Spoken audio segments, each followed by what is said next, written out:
ឃើញទាំងអស្រណោគ្រាដែលកូនឡអូននឹងបងចងក្រងកម្រងស្នេហានឹកឃើញថ្មីថ្មីពេលស្រីគេកាយហាន់ថាហើយវាចាប្រាប់ថាអូនស្នេហ៍តែបងស្រឡាញ់ហើយសែនអាណិតអាសូរចិនអាសូរជីវិតនួនឡបងនឹងថា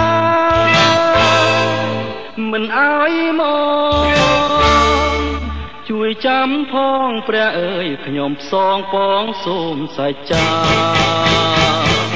នឹកឃើញជានិច្ចមិនបំភ្លេចឡើយស្នេហាទោះយ៉ាងណាក៏ខំរាំងសាលុងថ្ងៃ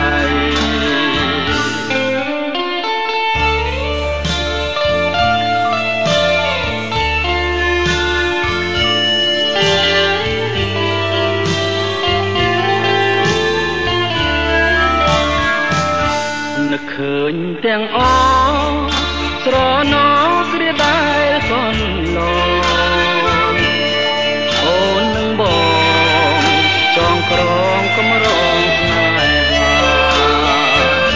នឹកឃើញថ្មីថ្មីពេលស្រីគេកាយហាត់ថាហើយវាចាប្រាប់ថាអូនស្នេហ៍តែបងស្រឡាញ់ហើយសែនអាណិតអាសូរចិនអាសូរជីវិតនួនឡបងនឹងថាមិនអើយមកជួយចាំផងព្រះអើយខ្ញុំផ្សងពងសូមសច្ចានឹកឃើញជានិច្ចមិនបំភ្លេចឡើយស្នេហាទោះយ៉ាងណាក៏ខំរាំងសា